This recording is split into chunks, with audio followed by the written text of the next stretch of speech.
Всем привет! Меня зовут Марина, и вы на моем канале Делаем Сами. В сегодняшнем видео я буду создавать красивые вещи для дома, покажу несколько переделок из Fix Price, а также сделаю мини-сад на кухне.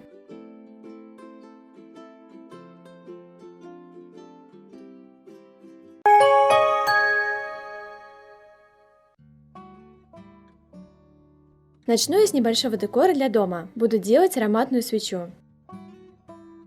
В Fix Price я купила стеклянный подсвечник, они там стоят очень дешево. Внутри подсвечник обезжириваю и снимаю этикетку с внешней стороны. У меня давно уже лежат засушенные листья папоротника. Наконец-то я могу их применить. Думаю, как сделать гербарий, вы и сами знаете. На листики наношу тонким слоем клей ПВА. Нам нужно совсем немного клея, чтобы приклеить листья к стеклу. Если все же будут излишки, то их можно убрать салфеткой.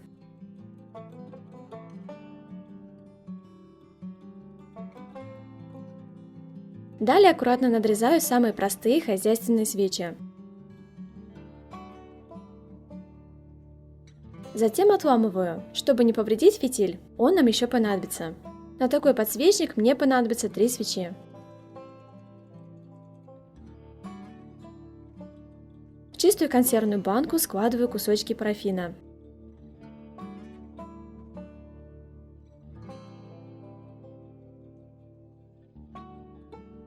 На плиту ставлю черпак, наливаю воду и начинаю топить парафин на небольшой температуре. Парафин постепенно расплавляется, оседает, и я добавляю оставшуюся часть порезанного парафина.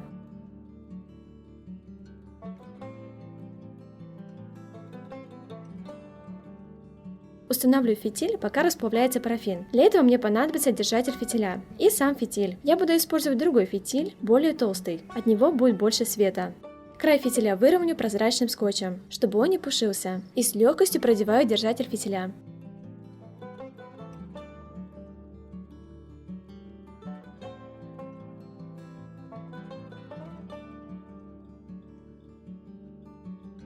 Нижний край окунаю в расплавленный парафин и устанавливаю в подсвечник.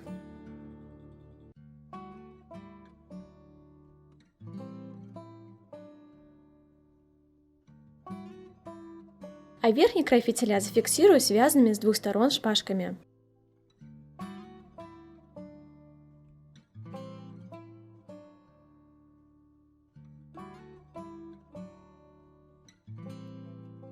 Для запаха добавлю масло бергамота, примерно 10 капель. Чем качественнее масло, тем меньше его понадобится. Масло смешиваю с парафином шпажкой и проверяю, насколько все растопилось.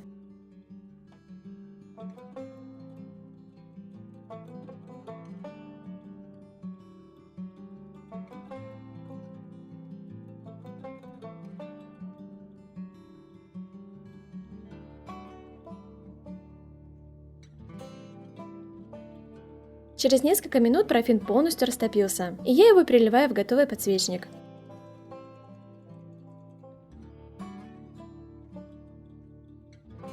Где листики плохо подклеились, туда затек парафин, но выглядит все равно красиво. Я оставила свечу остывать на ночь, к утру в ней образовалась впадинка. Такое иногда бывает при изготовлении свечей. У меня осталось еще немного парафина в банке, я его растопила и теперь заполняю и оставляю застывать.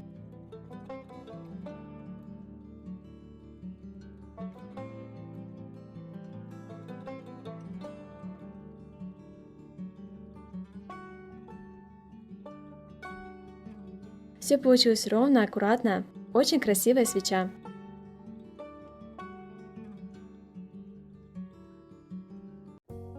В прошлом году я купила вот такую ткань для полотенца. Из нее я хочу сделать красивое полотенце для пикников и фотосессий. Свой отрезок я делю пополам. Обрабатывать край буду вот такой тесьмой с помпонами. Обработка будет самая простая. Отрезанный край ткани складываю один раз пополам, примерно на полсантиметра, а сверху прикладываю тесьму.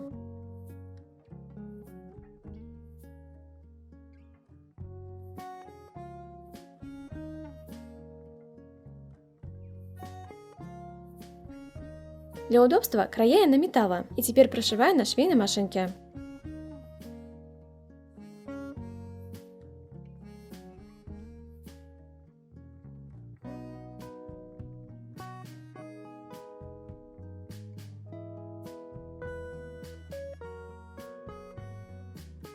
Получились очень красивые полотенца. Пользоваться ими одно удовольствие. А еще они отлично подходят для фотографий.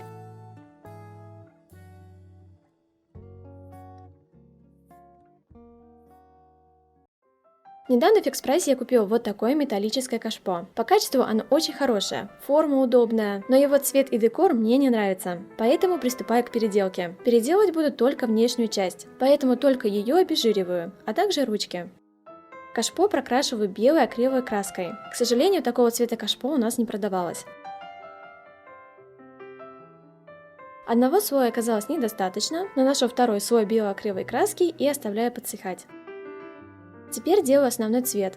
Смешиваю черную акриловую краску с белой, чтобы получился серый цвет. Очень хорошо перемешиваю и прокрашиваю кашпо.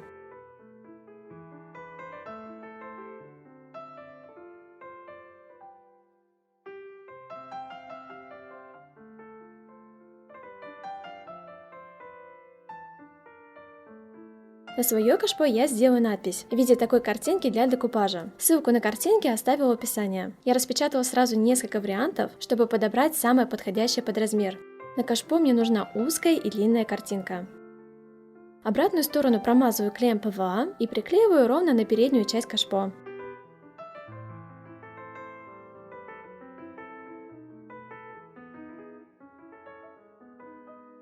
Сверху я нанесу еще клея, чтобы лучше зафиксировать и приклеить края, а лишнее я уберу салфеткой, и таким образом лучше приглажу надпись.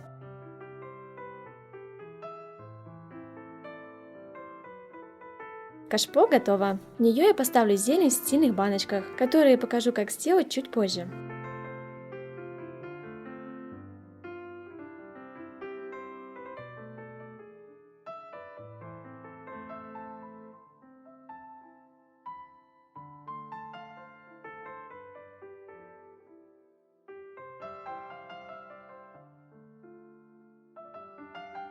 Теперь буду переделывать самую обычную консервную банку. Сначала прокрашу белой акриловой краской 2 слоя. Таким образом создам основу для следующего цвета. Затем смешаю 2 краски, чтобы получился нежно-голубой цвет.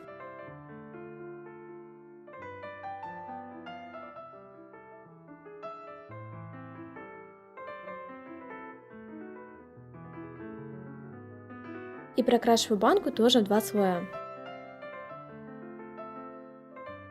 Я вырезала еще картинку с надписью, также промазываю ее клеем ПВА и приклеиваю к банке.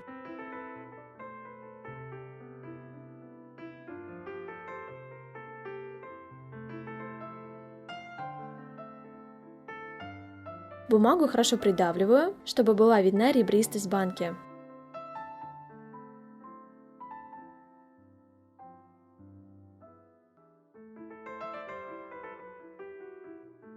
А сверху промазываю клеем ПВА и убираю излишки.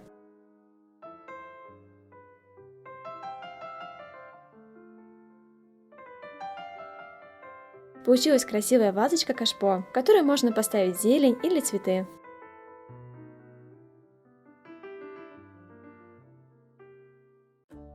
И теперь я покажу, как можно сделать красивый и полезный мини-сад на кухне или на балконе.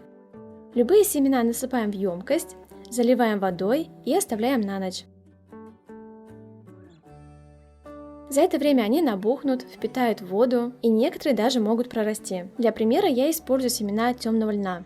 Для горшочков я буду использовать стаканчики от сметаны. Верхний край отрезаю, чтобы он не мешал в дальнейшей работе. Затем стаканчик обклеиваю крафтовой бумагой. Можно взять и пергаментную.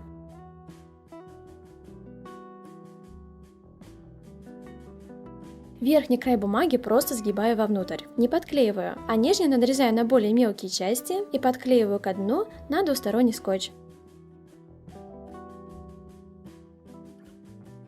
В банку насыпаю землю примерно до середины, в семечки добавляю воду, перемешиваю и вливаю на землю. И теперь оставляю прорастать. При необходимости поливаю почву. Через несколько дней получаются вот такие проростки льна. По вкусу они как орешки. Таким образом можно прорастить салат, лук, базилик, но красивее всего получается пшеница. Выращивать зелень можно вот в таких баночках, они смотрятся очень стильно. А также эти баночки можно разместить в кашпо, которое я сегодня делала.